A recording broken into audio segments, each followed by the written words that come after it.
تو حضور اب میں چاہوں گا کہ نظامی صاحب نے جو کچھ بیان کیا ہے تو یہیں سے آپ آگے علم لے کر چلیں. اب آپ قبلہ آپ کو زحمت ہے کامران بھائی کو. السلام علیکم ناظرین. مولانا مفتی فصیح الدین نظامی مدّ ظلہ العالی نے بہت ہی پرخلوص انداز میں اہل بیت علیہ السلام کا اور خانوادہ رسالت مآب کا بڑے اچھے لفظوں میں ذکر فرما رہے تھے، اور آیت تطہیر پر زور دیتے ہوئے انہوں نے جو کچھ کے بیان کیا ہے حقیقت یہی ہے. اور چونکہ اللہ نے ان کی پاکیزگی کا اعلان کیا تو یہ آیت تطہیر کا یہ مطلب نہیں ہے کہ پہلے سے معاذاللہ کچھ رس تھا آج پاکیزہ کیا جا رہا ہو. میں اگر علمی زبان میں کہوں تو اللہ نے آیت تطہیر میں رفع رس کا ذکر کیا ہے،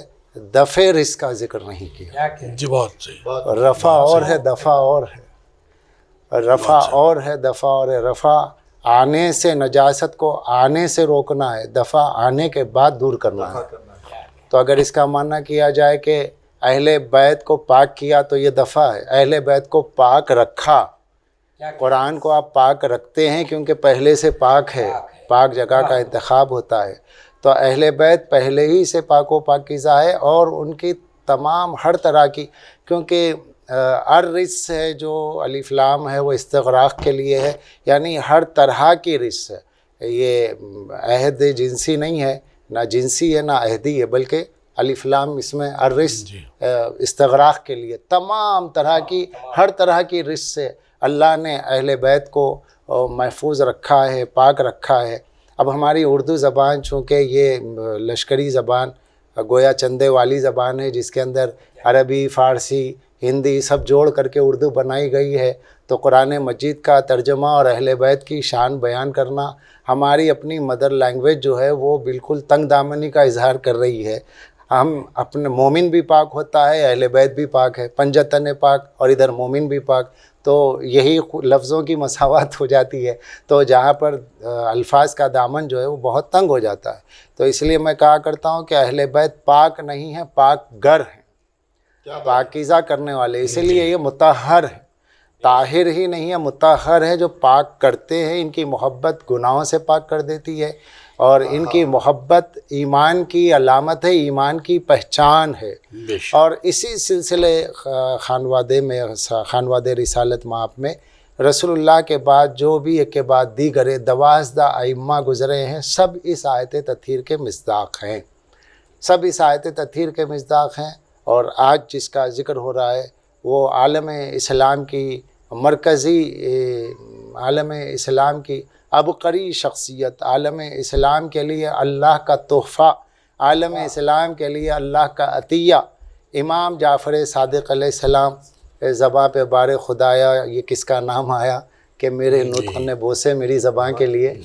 جعفر نام سے ہی ظاہر ہے، مولانا تشریف فرما ہے، یہاں پر حضرت بھی ہیں،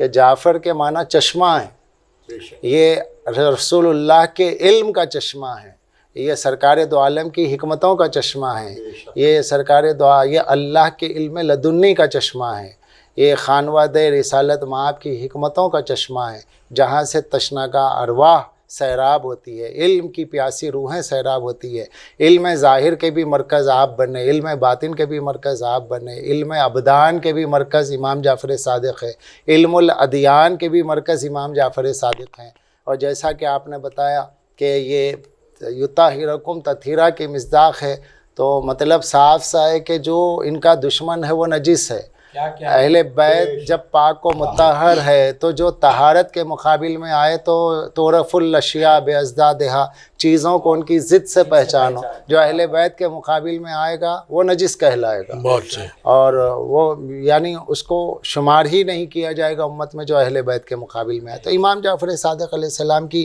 عظمت کے سلسلے میں عزیزان گرامی، ایک تو آپ امت مسلمہ کے ہمارے بقول مفتی فصیح الدین صاحب قبلہ کے امام مطلق کہا جائے، اور وہ جو ہے امام مطلق ہیں، وہ اسے شیعوں سے خاص نہ کیا جائے. تو کھلی سی بات ہے کہ شیعوں سے خاص تو کوئی نہیں کرتا ہے، لیکن شیعہ فخریہ کہتے ہیں کہ ہمارے چھٹے امام ہمارے امام ہیں، یہ کہنے میں فخر ہوتا ہے، بس یہ بات ہے، ورنہ 12 ائمہ 12 امام کے سلسلے میں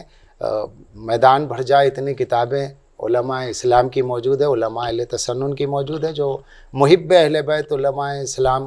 گزرے ہیں، علماء اہل تسنن گزرے ہیں۔ آپ دیکھ لیجئے فصوص المہمہ ابن صباغ مالکی کی ہے، کفایت الطالب ہے، مطالب السہول ہے، محمد بن طلحہ شافعی کی ہے، اور اس طریقے سے اسماعیل بنہانی کی کتاب ہے، اور ینابع المودت ہے شیخ سلیمان قندوزی،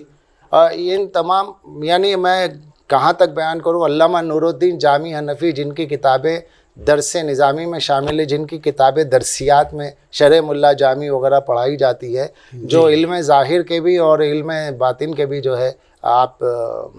کافی اسرار رکھنے والی شخصیت تھی۔ انہوں نے شواہد النبوت لکھی، شواہد النبوت میں 12 ائمہ کا ذکر کیا، 12 ائمہ کا ذکر سبھی نے کیا ہے، یہاں تک کہ شاہ ولی اللہ محدث دہلوی صاحب نے بھی مکتوبات میں ذکر کیا ہے، مکتوبات شاہ ولی اللہ میں موجود ہے۔ خصوصاً امام جعفر صادق علیہ السلام کا جب ذکر آتا ہے، بعض لوگ علیہ السلام کہنے پہ تھوڑا چیمبا جبی ہو جاتے ہیں، تو میں یہ عرض کر دوں کہ علیہ السلام اس لیے کہا جاتا ہے کہ اللہ نے نبی و آل نبی پر درود بھیجنے کا حکم دیا ہے، تو جن پر درود بھیجا جا رہا ہے، جن پر اللہ کا سلام آ رہا ہے، وہ صاحبان تطہیر ہیں، اور صاحبان تطہیر میں ایک امام جعفر صادق بھی ہے، لہٰذا علیہ السلام کہتے ہیں۔ ایک تو یہ ایک استدلالی بات ہو گئی، دوسرا میں کل مطالعہ کر رہا تھا عالم اسلام کی سب سے مشہور حدیث کی کتاب ہے بخاری شریف کے 30ویں پارے کتاب التوحید میں باب مشیت و ارادہ میں جو عربی متن ہے، باب مشیت و ارادہ کی چوتھی روایت ہے، چوتھی روایت کے عربی عبارت میں، عربی متن میں مفتی صاحب حسین بن علی علیہم السلام ہیں۔ سبحان اللہ۔ یہ اردو ترجمہ وحید الزماں صاحب کا نہیں، عربی متن میں علیہم السلام۔ تو اب جب علامہ بخاری نے جو ہے آپ کے علی ابن الحسین علیہم السلام لکھا، اور عبارت میں علیہ السلام باضابطہ موجود ہے، اور سر الشہادتین میں مولانا عبدالعزیز دہلوی صاحب نے، اور تحریر الشہادتین میں علامہ سلامت علی صاحب بنارسی نے، اور بڑے بڑے علماء نے اپنی کتابوں میں جب ائمہ اہل بیت کا ذکر کیا تو علیہ السلام لکھا۔ شبلی نعمانی کسی خانقاہ سے وابستہ نہیں تھے، لیکن انہوں نے جب سیرت النعمان کتاب لکھی تو اس میں لکھا امام جعفر صادق علیہ السلام۔ تو اس کا مطلب یہ ہے کہ عالم اسلام میں جو معتبر شخصیات ہیں، انہوں نے احتراماً اہل بیت کے ائمہ کو علیہ السلام لکھا ہے، تو یہ جو علیہ السلام ہے ان کا مرتبہ امت سے افضل ہے۔ اب امت میں چاہے جو ہو، مگر یہ کہ علیہ السلام صرف خانوادہ اہل بیت کی وہ مقدس افراد جو آیت تطہیر کے مصداق ہیں، جس میں ایک امام جعفر صادق علیہ السلام۔ امام جعفر صادق علیہ السلام پر کتب رجال میں جو میرے پاس موجود ہے، میزان الاعتدال، تہذیب التہذیب، یہ کتابیں جو میرے پاس موجود ہے، اور اس کے علاوہ بھی جو موجود ہے، اس کا میں نے مطالعہ کیا، تو اس میں تذکرۃ الحفاظ میں علامہ ذہبی جب امام جعفر صادق علیہ السلام پہ گفتگو فرماتے ہیں تو وہ یہ لکھتے ہیں کہ امام جعفر صادق کی وہ ذات گرامی ہے کہ جن کے شاگردوں کا طویل سلسلہ ہے، جس میں سفیان ثوری بھی شاگرد ہے، سفیان ابن عینیہ بھی شاگرد ہے، حفص بن غیاث بھی شامل جو ہے آپ کے شاگرد ہے، اور حضرت ابو حنیفہ جن کو تمام امت میں تمام علماء اسلام جو ہے خصوصاً طبقہ حنفیہ میں امام اعظم کہا جاتا ہے، ان کے لیے بھی لکھا ہے کہ وہ امام جعفر صادق کے شاگرد تھے۔ اور تحفہ اثنا عشریہ میں حضرت شاہ عبدالعزیز محدث دہلوی صاحب نے لکھا کہ حضرت ابو حنیفہ فرمایا کرتے تھے لولا سنتان لہلک النعمان، اگر مجھے محمد باقر اور جعفر صادق کے 2 سال نہ ملتے تو میں ہلاک ہو جاتا۔ تو یہ ایک بڑا طبقہ ہے جو امام صادق سے مستفید ہونے والوں میں نام امام مالک کا بھی ہے، مستفید ہوئے ہیں۔ خانوادہ رسالت مآب سے مشکات نبوت کی روشنیوں کو اپنے سینے میں سب نے لیا ہے، اور امام نے کسی کو آنے پہ ٹوکا نہیں ہے، کسی سے سوال کچھ نہیں پوچھا ہے۔ جو امام یہ چاہتے تھے کہ میرے جد رسول اللہ کی حدیثیں حاصل کرنے کے لیے جو آ رہا ہے میں اسے حدیثیں پہنچاؤں، بس یہ ہے کہ جسے پہنچاؤں وہ دوسرے تک پہنچائے، تاکہ وہ میری باتیں دوسرے تک پہنچا دے۔ تو سرکار دو عالم کی حدیثیں جو امام کے پاس محفوظ تھی وہ امام نے دوسروں تک پہنچائی۔ اس میں جہاں پر شیعہ علماء کہ جو آج امتیازی طور پر شیعہ علماء کہے جاتے ہیں، اس زمانے میں امام جعفر صادق کے شاگرد حضرت ہشام ابن الحکم وہ امام جعفر صادق کے شاگرد ہیں۔ اس کے علاوہ ہمارے جناب برادرم اصغر افندی صاحب بتا رہے تھے کہ جابر ابن حیان پر، اور فادر آف کیمسٹری۔ تو آپ دیکھیں دنیا کو کیمیکل بیلنس جس نے دیا ہے، وہ جابر ابن حیان بھی آپ کا شاگرد ہے۔ اور امام جعفر صادق کے کیمیا پر، سائنس پر اس زمانے میں رسالے اس کے پاس موجود تھے، جس زمانے میں لوگ یہ نہیں جانتے تھے کہ پانی میں جو ہے کتنے ایلیمنٹس موجود ہیں، کتنے عناصر موجود ہیں۔ وہ زمانہ تھا کہ جب امام فرما رہے تھے، اپنے شاگرد سے فرما رہے تھے، ابو بصیر مرادی سے فرما رہے تھے، جب پانی پیش کیا گیا تو امام نے کہا اے ابو بصیر، یہ پانی جسے تم دیکھ رہے ہو، یہ پانی جو آگ بجھاتا ہے، ایک علم ہے جس کے ذریعے، اسی پانی کے ذریعے آگ روشن کی جا سکتی ہے، مگر یہ باتیں باہر نہ کہی جائیں۔ یہی وجہ تھی کہ امام نے صدیوں بعد، ہزار سال بعد، صدیوں بعد جو عقل انسانی جس چیز کو دریافت کر رہی تھی، ڈسکور کر رہی تھی سائنس کے نام سے، امام نے صدیوں پہلے عالم اسلام کو یہ تحفے کے طور پہ دے دیا تاکہ سرکار دو عالم کی یہ امت علمی طور پہ ترقی کرے۔ لیکن افسوس یہ ہے کہ لوگوں نے جیسے استفادہ کرنا ہے نہیں کیا۔ ہمارے دوست اصغر افندی صاحب نے جس کتاب کے حوالے سے بتا رہے تھے، جس کا ترجمہ فرینچ سے اردو میں سپرمین اسلام میں ہوا ہے، اب آپ دیکھیے کہ یہی پیش کرنے والے کہہ رہے تھے کہ کاش ہم اگر امام جعفر صادق کے دور میں ہوتے تو امت رسول نے ان سے جو فائدہ حاصل نہیں کیا وہ ہم اس وقت حاصل کرتے تو نہ جانے کب کے چاند اور مریخ پہ چلے آتے۔ تو یہاں امت جو ہے نزاعی مسائل میں الجھ کر رہ گئی، بلکہ جو ہے امام کے مسئلے کو ہی، امامت کو ہی نزاعی بنا دیا۔ لیکن آج الحمدللہ آج کی بھی ضرورت کا نام امام جعفر صادق ہے، ماضی کی بھی ضرورت کا نام امام جعفر صادق ہے۔ امام جعفر صادق علیہ السلام کو تشیع اور تسنن کے طبقے میں بانٹے بغیر اگر آپ ان کے علم سے استفادہ کرنا چاہیں تو آج نئی نسل امت مسلمہ کی جو ہے خصوصاً سائنسی مضامین میں، حکمت کے مضامین میں، تحقیقات کے مضامین میں امام جعفر صادق علیہ السلام کے ان رسالوں سے، ان علمی سرمایے سے اپنے آپ کو ترقی کی معراج پہ لے جا سکتی ہے۔ بشرطے کہ آپ اسے یہ نہ سمجھے کہ بھئی یہ شیعوں کے امام ہے، جیسا کہ ہمارے مفتی صاحب نے کہا، اللہ انہیں سلامت رکھے، انہوں نے کہا کہ بھئی آپ یہ نہ کہیے شیعوں کے، وہ میرے بھی امام ہیں۔ تو وہ سب کے امام ہیں، وہ تو ان سب کے امام ہیں جسے دنیا امام اعظم کہتی ہے، وہ بھی کہتے تھے کہ یہ میرے امام ہیں۔ تو لہٰذا جو ہے یہ امام کی ایک عظیم شخصیت ہے، اور یہ ظاہری رخ ہے۔ علم رجال میں تو آپ سب سے ثقہ۔ یہ اور بات ہے کہ بات متنازع نہیں ہو رہی ہے، لیکن میں واضح اس لیے کر رہا ہوں چونکہ سب نے اس کو لکھا ہے، اور خصوصاً ہمارے فضیلت جنگ علیہ الرحمٰن نے بھی جو ہے اپنی کتاب میں لکھا ہے اس بات کو کہ امام جعفر صادق سے سب نے استفادہ کیا، مگر لم یحتج بہ البخاری، کہ بخاری نے ان سے احتجاج نہیں کیا، بخاری نے انہیں حجت نہیں بنا۔ سائر الامہ یحتج بہ الا البخاری، وہ اس کی وجہ جو بھی رہی ہو، لیکن میں سمجھتا ہوں اس زمانے کی کیا مجبوریاں رہی ہوں گی، کیا حالات رہے ہوں گے، وہ جانے خدا جانے، کیونکہ اس کی وجہ یہ ہے کہ امام جعفر صادق کے جو شاگرد تھے، وہ شاگرد خود جو ہے بخاری کے استاد تھے، محمد بن اسماعیل بخاری کے استاد، عبید اللہ العبسی الکوفی، میزان الاعتدال کی 3 جلد میں مطالعہ کر رہا تھا مفتی صاحب، تو اس کے اندر موجود ہے عبید اللہ العبسی الکوفی کے حالات میں کہ یہ شیعی محترق تھے، مگر انہیں شیخ البخاری کہا گیا۔ تو اب جب وہ شیعہ ہے اور شیخ البخاری ہے، اور پھر اس کے بعد امام صادق سے روایت موجود نہیں ہے، تو اس کے لیے ہمارے علامہ فضیلت جنگ ایک کتاب ہے، پوری کتاب کا نام تو مجھے یاد نہیں ہے، حدیث ابی المرفوع میرے پاس کتاب ہے،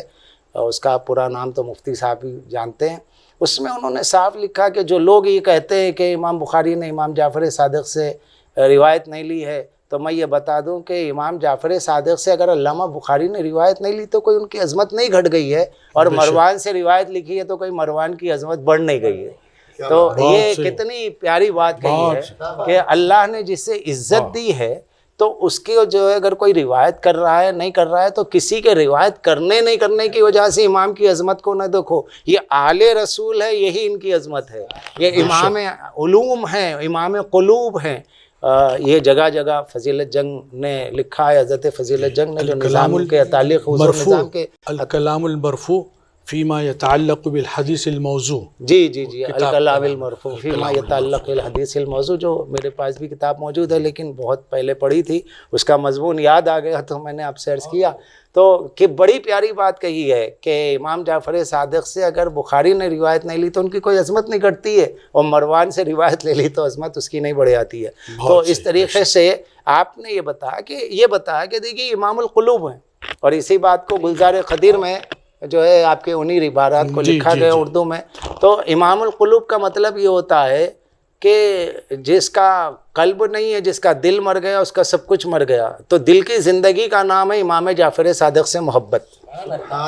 وہ امام القلوب ہیں۔ اور یہ امام القلوب ہیں تو تصرفات ظاہری بھی رکھتے ہیں، تصرفات باطنی بھی۔ میں مولانا نور الدین جامی رحمۃ اللہ علیہ کی کتاب شواہد النبوت سے اس کے سلسلے میں ایک واقعہ پیش کروں گا جو حضرت نے معجزہ بیان فرمایا ہے۔ معجزات کے طور پر ہے، اصطلاح کا فرق ہے، کوئی کرامت کہتا ہے، کوئی معجزہ کہتا ہے، لیکن چونکہ بہرحال آپ جو بھی کہہ لیجئے خرق عادت کا معاملہ ہے کہ حضرت ابراہیم خلیل اللہ علیہ نبینا علیہ الصلوۃ والسلام سے جب انہوں نے کہا کہ پالنے والے مجھے دکھا دے تو مردوں کو کیسے زندہ کرتا ہے، تو ان کا ایمان تو تھا مردوں کا زندہ ہونا، مگر کیفیت جاننا چاہتے تھے، کیفا یحیی الموتی، تو زندہ کیسے کرتا ہے۔ تو یہی بات جو ہے ہوئی کہ اللہ نے کہا 4 پرندے لاؤ، بڑا مشہور واقعہ ہے، پہاڑوں پہ رکھ دیے گئے، پھر وہ بلائے گئے، وہ آ گیا۔ امام جعفر صادق علیہ السلام کے پاس ان کا شیعہ آ کے کہتا ہے، علامہ نور الدین جامی الحنفی شواہد النبوت میں رہتے ہیں، ان کا چاہنے والا، شیعہ کا مطلب ان کا چاہنے والا، یا علی انت و شیعتوں کا ہم الفائزون، اے علی تم اور تمہارے شیعہ جنتی ہے، سواق مورقہ میں۔ اور اساتین علماء اسلام نے لفظ تشیع کو اپنے لیے قبول کیا ہے فخر کے ساتھ، یہ بات الگ ہے۔ تو کہنے کا مطلب یہ ہے کہ امام جعفر صادق علیہ السلام کا ایک چاہنے والا ہے، کہا کہ آپ امام ہیں، کہا ہاں تجھے کوئی شک ہے؟ تو کہا کہ کیا حضرت ابراہیم کو اللہ نے جو معجزہ عنایت کیا تھا کہ انہوں نے پرندوں کو زندہ کیا، ان کے لیے پرندوں کو اللہ نے زندہ کیا، ان کے لیے پرندوں کو اللہ نے زندہ کیا، کیا آپ امام ہیں تو کیا آپ سے بھی یہ ممکن ہے؟ تو اب دیکھیے وہاں ابراہیم خلیل اللہ نے اللہ سے سوال کیا، وہ ابراہیم ہیں جن کے لیے اللہ نے فرمایا انی جاعلک للناس اماما، تم انسانوں کے لیے امام ہو۔ مگر یہ آل رسول میں جو ائمہ ہے یہ صرف انسانوں کے لیے نہیں، یہ جنات کے لیے بھی ہے، فرشتوں کے بھی امام ہے، سب کے لیے امام ہے، امام القلوب ہے۔ تو اب یہ امام قلب جو ہے ان کا یہ مقام تھا کہ جب اس نے آ کے کہا کہ کیا آپ کے پاس یہ ہے، تو آپ نے مسکرا کے فرمایا کہ جا کے 4 پرندوں کو آواز دے کہ تجھے امام جعفر صادق بلاتے ہیں۔ وہ گیا، اس نے 4 پرندوں کو آواز دی، 4 پرند آ گئے، کہا کہ انہیں ذبح کر دے، ایک کا گوشت ایک میں ملا دے، اور 4 پہاڑوں پہ کہیں لے آ کے رکھ دے۔ اس نے رکھ دیا۔ اس کے بعد امام فرماتے جا انہیں جا کر کے آواز دے اور کہنا تجھے امام جعفر صادق خدا کے حکم سے بلاتے ہیں۔ اب جیسے ہی اس نے کہا تو جو پرندے آپس میں جن کا گوشت مل گیا تھا، جس کا گوشت اس سے مل گیا، جس کی ہڈی تھی اسی سے ملی، اور چند ثانیوں میں پرندے اڑ کے امام کے پاس آ گئے۔ تو امام نے مسکرا کے کہا اللہ نے اسے ابراہیم سے مانگا تھا، اللہ سے حضرت ابراہیم نے مانگا تھا، تو نے مجھ سے مانگا ہے۔ ہم اس روئے زمین پر اللہ کی حجت ہیں، اللہ نے ہمیں انبیاء کے معجزات سے سرفراز فرمایا ہے، ہم آل رسول ہیں اور ہم اس دور کی حجت ہیں۔ تو اس طرح کے واقعات کو اساتین علماء تسنن نے، جن کی کتابیں تمام عالم اسلام کے حوزہ علمیہ میں پڑھائی جاتی ہیں، انہوں نے امام کی اس عزت اور عظمت کو بیان کیا جو اللہ نے انہیں عظمت دی تھی۔ تو اس سے آپ اندازہ کیجئے گا کہ یہ کیا مقام و منزلت ہیں کہ علماء رجال میں بھی آپ سکہ ہے، کسی نے یہ نہیں کہا کہ معاذ اللہ کہ امام جعفر صادق کے سلسلے میں ضعیف ہیں یا کسی طرح کا کوئی جملہ نہیں ہے۔ جس نے بھی لکھا، صدوق فی نفسی کسی نے لکھا، ثقہ کسی نے لکھا، کسی نے کہا کہ ان کے بارے میں گفتگو ہی مت کرو. مجھے ساختہ یاد آ گیا علم رجال کی کتابیں عربی، ظاہر ہے کہ سب پڑھ نہیں پاتے جو عربی دائیں پڑھیں گے، لیکن میں ایک اردو کتاب کا حوالہ دے دوں، اور جو حضرات عربی کی دیکھنا چاہیں، اس ناظرین میں سننے والوں میں عربی جانتے ہوں، وہ میرے مکان آئیں تو میں انہیں عربی میں علم رجال کی دکھاؤں گا. لیکن اردو کی ایک کتاب طاہر القادری صاحب نے لکھی ہے، وہ کتاب کا نام ہے کہ حضرت ابو حنیفہ کا صحابہ اور اہل بیت سے استفادہ. تو اس کتاب میں اہل بیت میں کس کس سے علماء اسلام نے اور حضرت ابو حنیفہ نے استفادہ کیا ان کے نام موجود ہے، جس میں علم رجال کی ان کتابوں کا بھی حوالہ ہے جو میرے پاس ہے، جس کا میں حوالہ دے رہا ہوں، اور جس میں صاف طور پہ موجود ہے کہ یہ وہ امام ہے جس کے لیے بڑے بڑے علماء رجال نے فرمایا ہے کہ ان کے بارے میں سوال ہی مت کرو، سوال ان کے بارے میں کرو جو غیر معروف ہیں. یہ تو اتنے معروف ہے کہ اسلام خود ان سے پہچانا جاتا ہے، دین خود ان سے پہچانا جاتا ہے. رسول اللہ کی صداقت کا نام امام جعفر صادق ہیں، رسول اللہ کے علم کا نام امام جعفر صادق ہیں. بہرحال آج کی گفتگو بڑی اچھی رہی ہے. میں ہمارے مولانا مفتی صاحب کا خیر مقدم اور بڑا ہی خوشگوار انداز میں آپ نے گفتگو رکھی. ہمارے اصغر افندی صاحب نے سائنس کے حوالے سے، لیکن آپ نے قرآن مجید کی آیتوں کو جس انداز سے مطلب مسجع اور مقفع الفاظ میں آپ نے جس طریقے سے اپنے معافی الضمیر کا اظہار فرمایا ہے وہ بہت ہی اچھا رہا. اور ہمارے قبلہ محترم حضرت اسرار اللہ شاہ مدنی اور رضوی جو امام رضا علیہ السلام کے سلسلہ نسب سے تعلق رکھتے ہیں، اور ظاہر سی بات ہے کہ خون میں جب سیادت موجود ہوتی ہے تو پھر امام کا تذکرہ ہو اور امام کے تذکرے کے بلاوے پر وہ نہ آئے تو یہ بات ہو ہی نہیں سکتی. بہرحال آپ تشریف لائے. جی جی جی ہاں بالکل بالکل بالکل لائق احترام واجب الاحترام ہے. آپ کی آمد ہمارے لیے، ہم سب کے لیے، اور مفتی صاحب تو نہیں قبلہ، اس سے پہلے کہ قبلہ کو میں زحمت دوں حضرت کو، تو ماشاءاللہ میں تو بہت یعنی کہ محظوظ ہو رہا تھا. اور یقیناً ناظرین جو دیکھیں گے اب تو جو کچھ نکات آپ نے بھی بیان کیے ہیں اور جو واقعات آپ نے سنائے ہیں، اور نظامی صاحب نے یعنی کہ بہت ہم جو چاہ رہے تھے وہ ذکر ہوا ہے، اور یہ سلسلہ آگے بھی رہے گا، آگے بھی آپ لوگوں کو زحمتیں رہیں گی انشاءاللہ. ایک بات میں یہ بیان کر دوں ناظرین کے لیے کہ میں نے جب آغاز میں یہ کہا تھا کہ یہ کچھ میں جو بیان کر رہا ہوں یہ تاریخ اسلام نہیں، تاریخ عالم سے بات کر رہا ہوں، تو کہیں کل کے دن کوئی ناظرین میں سے یہ نہ کہے کہ بھئی حوالہ تو آپ لوگ دیے نہیں ہیں. تو وہ حوالہ دینا چاہ رہا ہوں میں کہ NCBI جو آج امریکہ میں یہ سینٹر موجود ہے، national centre for bio technology informations, تو اس میں یہ تمام تر تفصیلات امام جعفر صادق علیہ السلام اور جابر ابن حیان کی سوانح حیات، ان کے کارنامے، ان کے کتب کا پورا ذکر موجود ہے. اور کتاب السبعین کے نام سے 70 کتابیں جابر ابن حیان کی لکھی ہوئی ہیں، جس کا ترجمہ 1677 میں 1678 میں رونالڈ رزل نے اس کو انگریزی میں جو ہے ترجمہ کیا تھا. اور آئیسک نیوٹن جو گزشتہ صدی کا سب سے بڑا سائنسداں تھا، اس کا یہ اسٹیٹمنٹ موجود ہے NCBI میں کہ اس نے یہ کہا تھا کہ میں نے ان کتب سے بہت جو ہے استفادہ کیا ہے، فائدہ اٹھایا. تو تمام سائنسداں جو ہیں قائل ہیں، قبول کرتے ہیں کہ فادر آف ماڈرن کیمسٹری نہیں، بلکہ ان کتب کو اگر ہم دیکھیں گے آج تو اس میں جیسے کہ کتاب الاحجار کہ بک آف اسٹون وہ بھی موجود ہے، فلسفہ موجود ہے، تو تقریباً یعنی الجبرا بھی وہیں سے ہے. جی جی سب کا ذکر موجود ہے. تو الحمدللہ یہ امام نے عطا کیا ہے دنیا کو یہ علم، کہ صرف علم دین نہیں دیا، بلکہ جیسا بھی آپ نے کہا کہ وہ زمین پر اللہ کی حجت ہیں، تو علم الہی کے مالک تھے، یہ سب دیا ہے. اب میں جی کچھ کہنا چاہ رہے ہیں قبلہ. میں بقی پہ بولنا میرا رہ گیا ہے. میں بقی پہ، ہاں جی جی وہ بقی کے عنوان سے آپ نے کچھ نہیں کہا. ہاں جو وہاں مولا امام جعفر صادق علیہ السلام کا مزار اقدس ہے، جس کو ظالم اور غاصب سعودیوں نے جسے توڑ دیا ہے.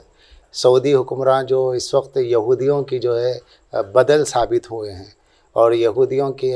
کے مقاصد کو پورا کر رہے ہیں، اور یہودیوں کے اعلی کار بنے ہوئے نجدی وہابی سعودی ہیں. ان لوگوں نے جنت البقیع کو منہدم کیا جہاں اصحاب کے مزار، ائمہ اہل بیت کے مزار، سید عالمیہ کا مزار، اور آج جس کا ذکر ہو رہا ہے وہ مقدس امام جعفر صادق کے مزار کو توڑا اور ایک حدیث کو سہارا بنایا ہے۔ ہمارے چونکہ جامع نظامیہ کے بہت ہی مشہور مفتی مولانا فصیح الدین نظامی صاحب بیٹھے، ان کی موجودگی میں عرض کر رہا ہوں کہ حدیث کو جواز بنایا گیا ہے مزارات کے انہدام کا۔ صحیح مسلم کے کتاب الجنائز کی جو حدیث ابی الحیاج ہے، وہ کتاب الجنائز باب تسویۃ القبر، جی باب تسویۃ القبر کی حدیث کو ان لوگوں نے جواز بنایا، جس میں مولا کائناتی سے روایت ہے، خود امیر المومنین سے معاذ اللہ لوگوں نے روایت کی، ابی الحیاج سے روایت ہے، جس میں وکیع ہیں، سفیان ثوری ہیں، حبیب ابن ثابت ہیں اور آپ کے ابو الوائل اسدی ہیں۔ یہ 4 راوی اس حدیث کے ہیں۔ اور حدیث یہ ہے کہ مولا امیر المومنین رئیس العارفین حضرت علی وجہ الکریم نے ارشاد فرمایا کہ ابی الحیاج سے کہ لا تدعو تمثالا الا تمسطہ ولا قبرا مشرفا الا سویتہ، کہ جو اونچی تصویر والی تمہیں نظر آئے قبر اسے ڈھا دو، جو تصویر نظر آئے اسے مٹا دو، اور جو قبر اونچی نظر آئے اسے توڑ دو۔ اس حدیث کو سہارا بنا کر کے نجدیوں نے دیکھ، کوئی بھی فرقے باطلہ جتنے بھی ہوتے، باطل کبھی کھل کے تو باطل ہوتا نہیں ہے، وہ جھوٹ موٹ کی چیزیں اپنے جھوٹ پر جو ہے حق کو فٹ کرنے کی کوشش کرتا ہے۔ جی تو ان لوگوں نے بھی اس طریقے کی حرکت کی۔ تو اس میں جو راوی ہے، ان کے لیے جو کتابیں علم رجال کی ہیں، ان میں اگر آپ جا کے ترجمہ دیکھ لیں تو اس ترجمے میں یعنی سفیان ثوری کے ترجمے میں موجود ہے کہ وہ مدلس رہے ہیں، یعنی حدیث میں تدلیس کرنے سے مراد یہ ہے کہ وہ ایک راوی کی جگہ دوسرے مشہور راوی کا نام لے لیا جائے، تو یہ ہوتا ہے تدلیس کرنا۔ تو مفتی صاحب بیٹھے ہیں بہرحال، تو یہ مدلس تھے۔ وکیع ہیں حضرت وکیع، ان کے لیے جو ہے تہذیب التہذیب میں موجود ہے ترجمہ میں ان کے نام کے ساتھ کہ 500 حدیث کے بیان کرنے میں، 500 حدیثیں بیان کرنے میں انہوں نے خطا کی ہے۔ تو جس سے 500 حدیثیں بیان کرنے میں خطا ہوئی ہو، ان سے یہ حدیث کیسے قبول کر لی جائے؟ جی حبیب ابن ثابت کے لیے موجود ہے کہ وہ بھی مدلس رہے ہیں۔ ابو الوائل اسدی جو ہے، ان کے لیے جو ہے شرح حدیدی کا حوالہ ملتا ہے کہ یہ ناصبی تھے، تو ناصبی سے تو روایت ہی نہیں لے سکتے۔ تو یہ روایت کا حال ہے، اور اس روایت کو سند بنا کے جن لوگوں نے کیا، ان لوگوں نے ترجمائی غلط، مطلب اس کا معنی مفہوم غلط لیا۔ روایت تو سنا دی، مگر وہ معنی اگر ہوتے تو وہ شرح مسلم میں نووی بھی وہی لکھتے، کیونکہ تسویت و بالعرض نہیں ہے۔ جی جی جی اگر بالعرض ہونے کا مطلب یہ ہوتا ہے کہ پورا ڈھا دینا۔ اور وہاں پر جب صحابہ کرام بیت المقدس گئے تھے اور فتح شام ہوا ہے، فتح فلسطین ہوا ہے، فلسطین کے فتح کرنے کے بعد میں جب اصحاب کرام وہاں پر پہنچے ہیں تو وہاں پر انبیاء کی مزارات موجود ہے، انبیاء کی مزارات پہ گنبد موجود تھے، تو وہاں کسی صحابی نے اسے روکا نہیں، کسی نے نہیں کہا کہ اسے ڈھا دو، رسول اللہ نے کہا یا کسی نے کہا۔ بے شک جب صحابہ نے بیت المقدس میں مزارات کو دیکھا اور ان پر گنبدوں کو دیکھا، نہیں ڈھایا، تو جو لوگ اصحاب رسول کے عمل کے خلاف عمل کرے، تو صحابہ کے جب ہے ہی نہیں تو جو اہل بیت کے تو تھے ہی نہیں۔ ابھی سمجھ سے معلوم ہوا یہ صحابہ کی بھی نہیں ہے، تو ان کا صحابہ سے بھی دشمنی ان کی ثابت ہے، نجدیوں کی، اہل بیت سے بھی دشمنی ان کی ثابت ہے، دونوں سے نجدیوں کی دشمنی ثابت ہوتی ہے، اور یہ یہودیوں کے اعلی کار بنے۔ اور اسی طریقے سے اگر آپ دیکھیں تو سورہ کہف کی 21ویں آیت ہے، جو میں نے پچھلی نشست میں بیان کیا تھا، جس کا آخری فقرہ لَنَتَّخِذَ عَلَيْهِمْ مَسْجِدًا ہے، لَنَتَّخِذَنَّ عَلَيْهِمْ مَسْجِدًا، کیا ہم وہاں پر جہاں اصحاب کہف کا غار ہے برکت کے لیے مسجد بنا لیں؟ تو علامہ کشاف نے لکھا ہے، تفسیر کشاف میں موجود ہے، اس کا حاشیہ موجود ہے، جس میں صاف کہا گیا کہ یہ حصول برکت کے لیے ہے۔ اور سبحان الذی، بسم اللہ الرحمن الرحیم، سورہ اسراء کی پہلی، سبحان الذی اسریٰ، سبحان الذی اسریٰ بعبدہ لیلا من المسجد الحرام الی المسجد الاقصی بارکنا حولہ لنریہ۔ جی اللہ نے اس کے اطراف میں برکتیں رکھی ہیں۔ تو حسین احمد مدنی صاحب کے ترجمہ قرآن کے حاشیے پر شبیر احمد عثمانی صاحب یہ تفسیر لکھتے ہیں کہ ان برکتوں سے مراد انبیاء کے مزارات ہیں۔ جی اب آپ غور کیجئے گا، شبیر احمد عثمانی صاحب حسین احمد مدنی صاحب کے ترجمہ قرآن کے حاشیے پہ دے رہے ہیں کہ یہاں پر اللہ نے اس کے اطراف مسجد اقصی، گنبد صخرہ اور آپ کے بیت المقدس قبلہ اول کے اطراف میں جن برکتوں کا اللہ نے قرآن میں ذکر کیا ما حولہ کہہ کے، اس سے مراد خود عالم دیوبند یہ تفسیر کر رہے ہیں کہ انبیاء کے مزارات کو اللہ نے برکت کہا ہے۔ تو جب وہ انبیاء کے مزارات کو اللہ نے برکت کہا، یہ آیت جب نازل ہوئی وہاں پر گنبد بنی ہوئی تھی، تو باوجود یہ کہ وہاں گنبد بنے ہوئے تھے اور وہاں پہ قبریں اونچی تھی، اللہ نے ان کے مزارات کو باعث برکت کہا۔ تو اب یہی ہم استدلال کرتے ہیں۔ استدلال کس سے کیا جائے گا کہ اس طرح آل رسول کی مزارات سے برکت کا حاصل کرنا، یہ جو ہے اللہ کے بتائے ہوئے طریقے کے مطابق ہوا۔ اب لہٰذا اس کو ڈھا دینا، اس کے ڈھانے سے خوش کون ہوگا؟ یہودی۔ تو جو یہودیوں کو خوش کرے گا وہ یہودی ہوگا۔ تو اس امت کے یہود جنہیں غلطی سے خادم حرمین کہتے ہیں، یہ خادم حرمین نہیں ہے، ان کا تو حرم امریکہ ہے، ان کا حرم اسرائیل ہے، یہ مکہ مدینہ ان کا حرم نہیں ہے، یہ خادم الحرمین۔ اور جو ان لوگوں نے نام رکھا ہے مملکت سعودی عربیہ، میری بات ناظرین بہت واضح طور پر میں بیان کر دوں کہ نجدیوں نے ملک حجاز کا نام سعودی عرب رکھا۔ یہ جو سعودی عرب رکھا گیا ہے یہ بالکل غلط ہے۔ اللجنۃ للافتاء، اللجنۃ للادامہ الافتاء، اس طرح کا کچھ نام ہے، میں بھول رہا ہوں، مگر یہ کہ اب یہ سن لیجئے گا، اللجنۃ للافتاء ایک کمیٹی ہے سعودی عرب کے علماء کی، مفتی صاحب بہتر اس کو جانتے ہیں۔ تو یہ جو لجنۃ الافتاء ہے اس میں بن باز، عبداللہ بن باز اور ابن فوزان، وہاں کے سب سے بڑے علماء جن کے فتوے قابل تقلید سمجھے جاتے ہیں وہابیوں میں، خود لجنۃ العلماء کے ابن بن باز نے اور ابن فوزان نے یہ اپنی طرف سے فتویٰ دیا کہ مملکت سعودی عربیہ نام غلط ہے۔ مملکت، میں بہت اہم حوالہ دے رہا ہوں آج کی گفتگو میں، جو پچھلے نہیں دیا وہ آج دے رہا ہوں۔ مملکت سعودیہ عربیہ یہ نام غلط ہے، خود سعودی علماء کی کمیٹی نے یہ دیا ہے کہ یہ نام غلط ہے، اس کا صحیح نام مملکت الاسلامیت المتحدہ۔ جی، اس کا ذکر جو ہے محمد عثمان ندوی صاحب جو لیکچرر تھے یہاں عثمانیہ یونیورسٹی میں، محمد عثمان ندوی صاحب نے پیر کلیسا سے حرم تک ایک کتاب لکھی ہے، اس میں ایک سعودی عالم کے مضمون کا اردو ترجمہ دیا ہے۔ اس اردو ترجمے میں انہوں نے دیا تھا کہ خود سعودی عرب کے جو ہے سعودیوں میں جو متدین سمجھے جاتے ہیں، ان کے سب سے بڑے عالم نے کہا کہ یہ نام غلط ہے، اس کو قبیلے اور اپنے وطن کو اپنے قبیلوں میں مت بانٹو، یہ اسلامک اسٹیٹ ہے، اس کا صرف اسلامی نام ہے اور متحدہ ہے کیونکہ سارے فرقے یہاں پر آتے ہیں۔ تو سعودی عرب میں جو نام رکھا گیا، یہ نام خود علماء سعود نے خود اس کی مذمت فرمائی ہے، اس کے باوجود یہ نام ہے۔ تو ہمیں چاہیے کہ ہم اسے سعودی عرب نہ کہیے، ملک حجاز ہے، یہ مملکت اسلامیہ ہم کہہ سکتے ہیں۔ سعودی کہنے کا مطلب یہ ہوا کہ سعودیوں کو ہم لٹیروں کو جو ہے غاصبوں کو کہہ رہے ہیں کہ یہ حاکم ہے۔ تو آج کی گفتگو میں جو مجھے کہنا تھا وہ یہی تھا، اور جنت البقیع کی انشاءاللہ تعمیر ہوگی،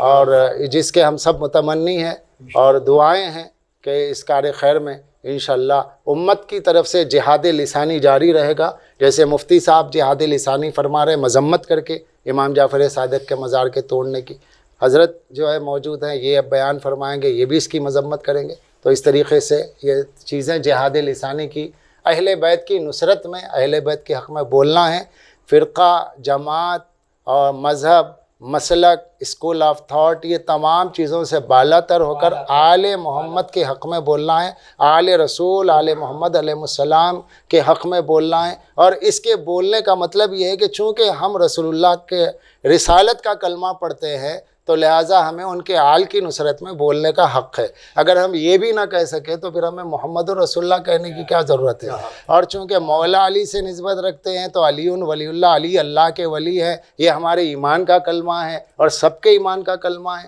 کوئی دنیا کا ایسا ولی ہی نہیں ہے بقول خواجہ حسن نظامی صاحب کے، نبی تھے علی کو ولی کہنے والے، ولی ہو گئے یا علی کہنے والے۔ تو ہم سب کے ایمان کا مرکز بھی کل ایمان مولا ہے۔ تو ان کی نسل طیبہ پہ جو ظلم ہوا، ان کے مزارات پہ جو ظلم ہوا، ہم بلا کسی مذہب و مسلک کے اس کی مذمت کر کے جہاد لسانی کرتے ہوئے اللہ سے دعا یہی کرتے ہیں کہ اللہ ہماری اس خدمت کو قبول کرے۔